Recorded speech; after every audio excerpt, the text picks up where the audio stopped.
Getting to the heart of the matter. Back to Guy, Ben, and Frank with more Inside the News. Welcome back to Inside the News. This is our election trail segment. So glad that you are with us and all across the country. And it's always good for us to convene. And it's kind of like the best part of the week, isn't it, Ben? I'm going to go to Frank, but I kind of like this, don't you? It's great to do this show. It's a lot of fun. And we get to talk about important issues and hopefully provide some insight. Yeah, we go inside the news. And Frank, we're going to start with you on this election trail segment. The Dems, they want to punish Donald Trump for the law and order and saying, okay, we need to establish law and order in this country. We illuminated a little bit about that in our first segment. However, he is wanting to mobilize the military to get things going. And the Democrats, you keep on going back in history, they just don't have a clue of what they're doing. Every time they touch it, they mess it up. Well, certainly in places like New York, where the mayor has said that his strategy to stop the riots is to reduce police presence. Therefore, there won't be confrontation between the police and the rioters. Of course, that leaves the civilian population and the merchants at the mercy of the rioters, and we've seen how that results. The fact of the matter is clearly the Democrats don't have a clue, whether it's in California or New York. It is not a coincidence that the cities that are hardest hit are those blue cities run by Democrats. Their inefficient policies, their ruinous policies, their gut instinct to appeal more to the criminal element than to the innocent seems to be rising to the fore more and more. By the way, we've seen a very interesting event come about. I think we may have just found who the vice presidential candidate is for the Democratic Party. Keisha Lance Bottoms, the mayor of Atlanta, who's been the only Democrat official who seems to have looked at this with a clear eye and some common sense, may have just risen from the ranks, might be the only Democrat that seems to have any intelligence in terms of how to confront the riots. She seems to now be, I think, a front runner for Vice President Joe Biden's own pick to become his vice president. You know something, Frank, I've got to agree with you on that. And Ben, when you listen to the people over last weekend talking about it, whether they were mayors or they were governors, Keisha Lance Bottoms, when she was talking, she was firm, she was emotional, but yet she got her point across, and she made a specific issue about Atlanta. You're better than this, and she got ahead of this thing. And if I was Joe Biden, just as Frank mentioned, that is someone that I would say I want on my ticket.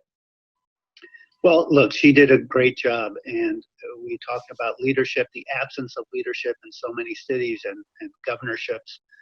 She was the opposite. She provided leadership. She made a clear statement about the values of Atlanta and the stupidity, really, of burning down your own neighborhoods, the cost. There's no point to it.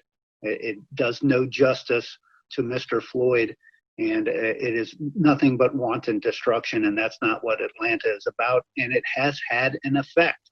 It has really helped in Atlanta, and I have no doubt that she has encouraged police officers in Atlanta and the police leadership in Atlanta to take proactive action to defend and stop any type of looting and destruction from occurring. And leadership matters. She has shown leadership. And that type of leadership now is necessary in a lot of cities, especially New York, where Mayor de Blasio has abandoned. He's been at war with the police department in New York. There are over 40,000 police officers in New York City. It's a small army, and yet they're nowhere to be found in a lot of the looting going on. The other night, I was listening to a police scanner app for half an hour on the New York Police Department. I've never heard anything like it.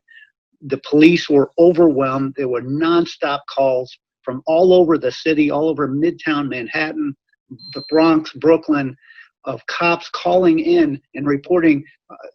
One guy says there are 300 looters here. The next call, right on top of that, I've got 400 looters marching down the street here. And everywhere you saw the absence of police action. And it has consequences. And when you abandon the streets, we started this show saying this, nothing but bad things come as a result. Frank, the Democrats, they need someone to be strong. And Joe Biden, he's trying to be strong. And yet he was in a church the other day, and I know he's attempting it. I know he's trying to go through it and all. But, boy, it's almost like he's been given the wrong hand, or he does not know how to play the hand that he's got. He might have three aces and willing to pull in, or three, and get that winning hand there. But yet he just does it. Well, I don't know if it's his handlers or if it's Joe himself. He's the perfect example of the type of politician who has all the skills to run a campaign, but none of the skills to actually govern. If you look throughout Joe Biden's career, he really has accomplished next to nothing whatsoever except getting himself elected and reelected time and time again. I just want to go back to New York for a moment. Sure. New York's police force was at 40,000 plus under Mayor Giuliani. It has been sliced down considerably. It's far below 40,000 now. And if you have listened to the debates at the New York City Council and read some of the public discussions, the response to a lot of what's going on is that some of the city officials, including the mayor and some of the council members, want to slash the police force even further. This is why what is going on at this point throughout the country is so emblematic of what the left wants. They do not side with the police. They see the police as the problem. They will take an isolated example, such as the terrible crime that was committed against Mr. Floyd by one or more police officers, and use that to cast every police officer in the United States with a bad brush. They're using this as a wedge to knock down the instruments of law and order and of constitutionality throughout the country. That's why these aren't just riots. This is an insurrection. This is Barack Obama's dream of fundamentally transforming America come to life. You know something, Ben, two points, and then I'll let you can illuminate on them if you want. Biden is out there saying, I want to improve race relations. Well, he's had 40 years in Washington, D.C., and he's done squadouche, as they would say. And it's like, wait a minute, you had your turn and you've done absolutely nothing. And then these other people, when they start to get on television and they're starting to say, well, they're coming after me and blah, blah, blah.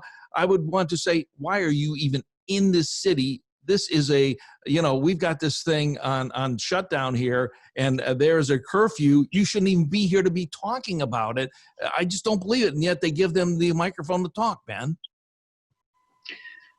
Well, there are a lot of difficult situations that we're in across the country. And the common theme that is the most dangerous concept being employed right now that I see out there is the concept of collective guilt. And right now it's being applied against police forces across the country. Collective guilt is the basis of genocide, is the basis of anti-Semitism. It's the basis of racial hatred. One group imposing collective guilt on another. That was the basis of Nazi Germany's anti-Semitic program, and enabled Germans to watch as millions were marched off to death camps.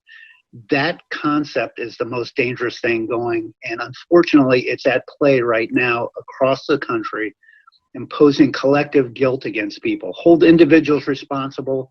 The individual responsible for the murder of Mr. Floyd is going to face justice, and I have confidence in that. And that's the way it should be. All right, that was Ben Brunson, and we've got Frank Vernuccio, myself, Guy Wehman. We're going to be back on our Picking Up the Pieces segment, and we want to reflect a little bit on some good news. We're talking about what happened with SpaceX and launching this thing out of Cape Canaveral and this Kennedy Space Center. This is Inside the News. We'll be back. You're listening to Wehman, Brunson, and Vernuccio, Inside the News.